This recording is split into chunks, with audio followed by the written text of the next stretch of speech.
Halo bakunzi ba Mara TV show, ndabashuhuje ndabayambiriye ndabaramukije aho muherereye hose, muraho mumeze mute? Ndizera yuko mumeze neza, natwe rero turaho, Imana iturinze neza nkuko bisanzwe iteka. Narinje kugira ngo tuvuge ku kintu gitoya kandi nanone kitari gitoya, kuko burya nta kintu gito umuntu atakuraho isomo cyangwa atakumva icyo umuntu yarashatse kuvuga.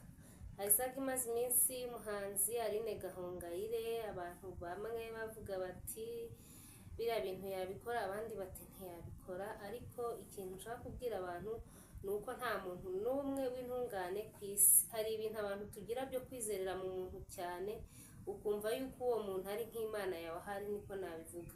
Ibyo bijya bikunda kutugaragaraho cyane nko mu bapasiteri, mu bahanuzi bakomeye, mu basitari dukunda, ukumva yuko uwo muntu kuba umukunda bihagije, ko nta kindi kintu nyine ashobora gukora, nta kosa yakora, ntiyariganya, ntiyakora ubugome, ntiyakora amanyanga.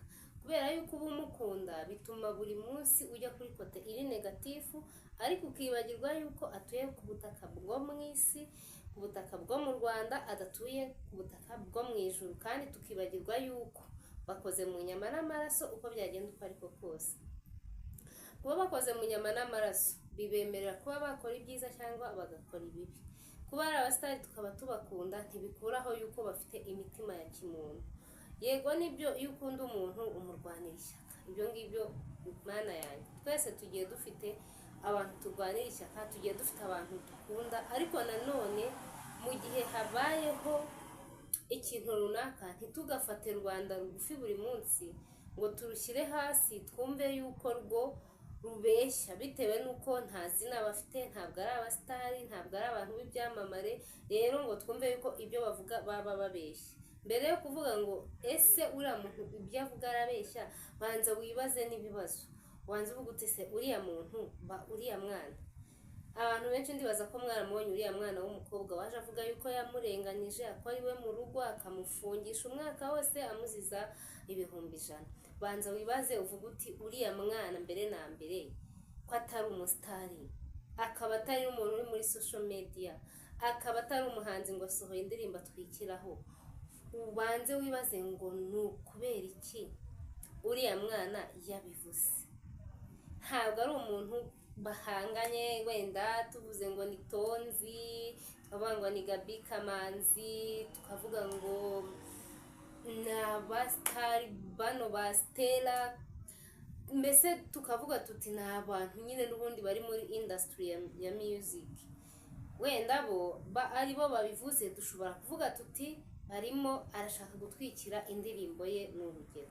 Ariko se nk'umwana nimba ari Nyamasheke, nimba ari hehe, bo mubyara iyo ngiyo kure, umwana wemereye kuriya w'umuturage waje i Kigali akorera 15,000, kubera iki tutashaka kumwumva?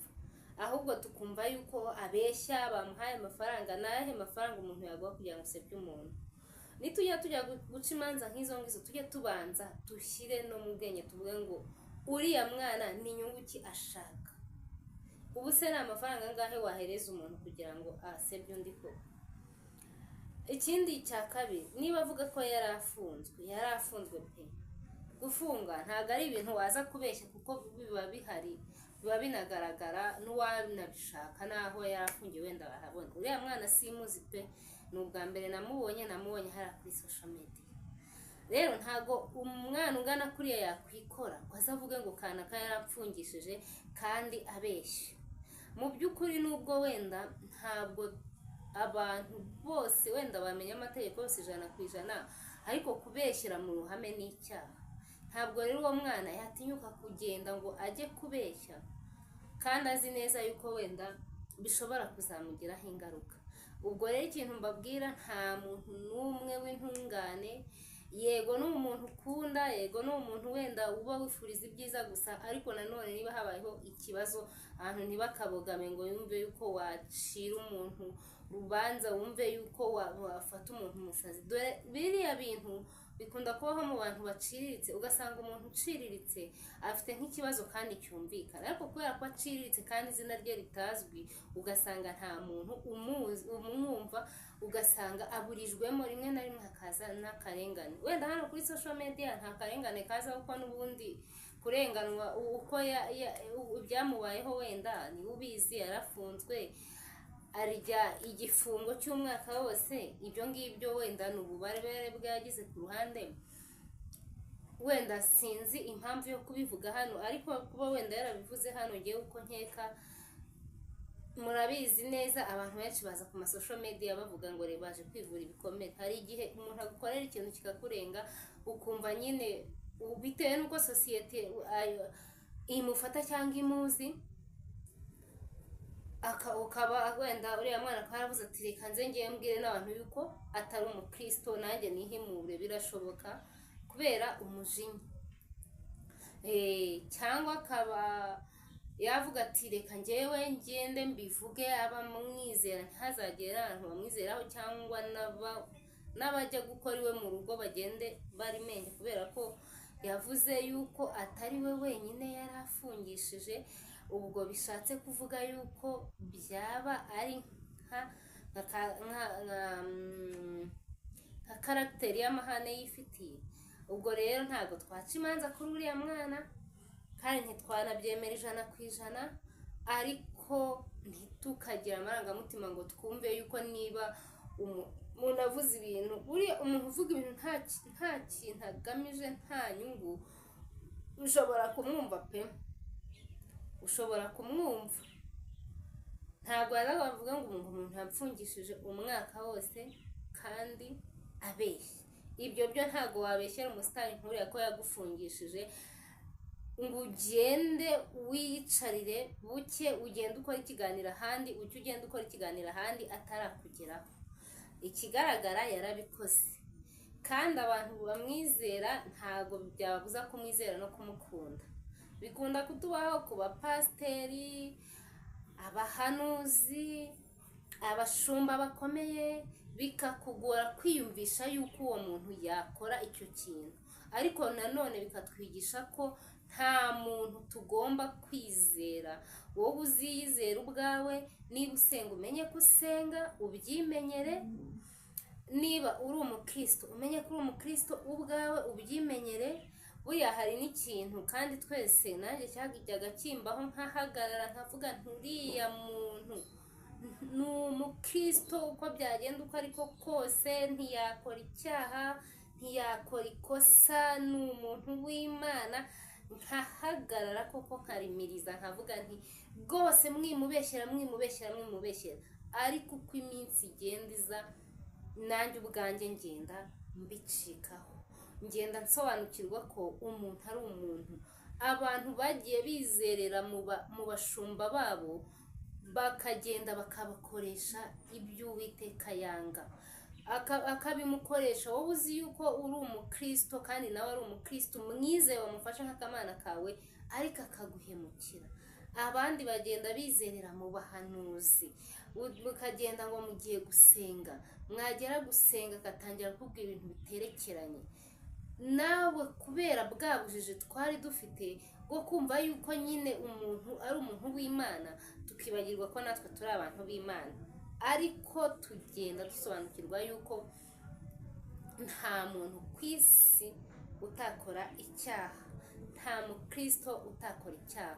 Umuntu yaririmba ugafashwa ukamuha n'ibyo ufite byose, yabwiriza ugafashwa ukamuha n'ibyo ufite byose, ariko wibuke ko umubonye mu rusengero gusa. Ntabwo wamubonye mu rugo iwe, ntabwo wamubonye mu kazi akora, ntabwo wamubonye muri karitsiye arimo, ntabwo wamubonye ahantu hose. Wamubonye mu rusengero, ni naho yakunejereje, ni naho yagufashirije. Rero niho wamukundiye. Niba ari umukundiye, ubwo nyine niyo kote gusa mu rusengero uzi, ariko kandi winamuvugira hirya, winamuvugira mu rugo uko atwara abakozi be, winamuvugira uko ayobora abakozi mu kazi, ayobora abo mu rugo, akoresha abo mu rugo, uko agendera abo bakorana, wimuvugira muri ubwo buryo.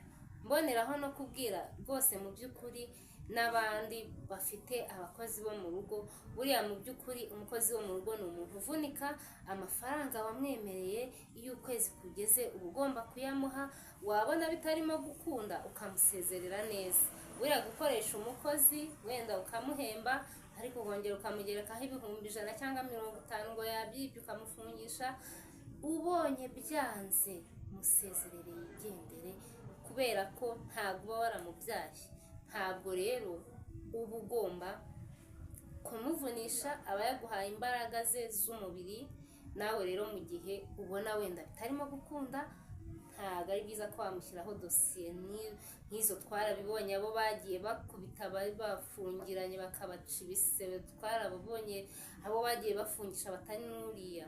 Mu by'ukuri niba rwose ufite umukozi ukaba ubona bitari gukunda, mu by'ukuri inshuti yanjye, aho kugira ngo ariya mafaranga baba barayavunikiye, niyo mpamvu nyine nabo bizajya bibarenga.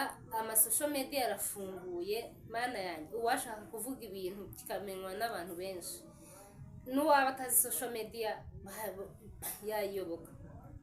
Ubwo rero niba ubona hari ibitagenda, hemba umukozi wawe yigendere neza, kuko uramufungisha ariko ntabwo uzi aho azahurira n'umwana wawe, cyangwa ntabwo uzi ejo hawe uko uzaba umeze. Ushobora kumukoresha uno munsi, ejo akazakwigoronzora nawe akagukoresha. Birashoboka. Ubuzima murabizi ni sako, nta muntu wakwirata ubuzima. Ushobora kumukoresha ejo akazakoresha umwana wawe, ariko niba waramubaniye nabi se, urumva yuko bizaba ari ikibazo. Ubwo rero inshuti zanjye, jewe ni icyo ngicyo navuga kuri ibyo bintu. Navugaga nti reka twe gufata abantu nk'Imana. Imana iriho ari imwe, tuyizi ko ari imwe, niyo yonyine idacumura, niyo idakosa. Ariko uriya ni umwana w'umuntu wambaye inyama, akaba yambaye n'amaraso.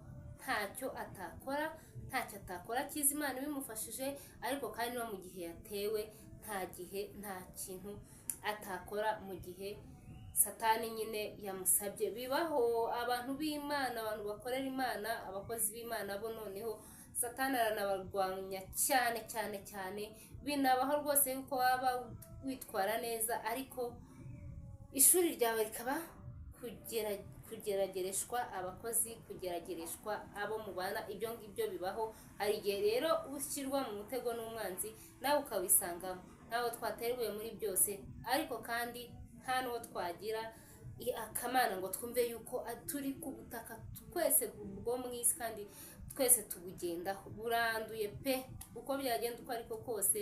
Na Bibiliya ivuga ko n'intungane bwira 17. Reka twe gufata abantu ngo tubahindura abere, ahubwo turebe nawe uhagaze, wirinde kugira ngo utagwa.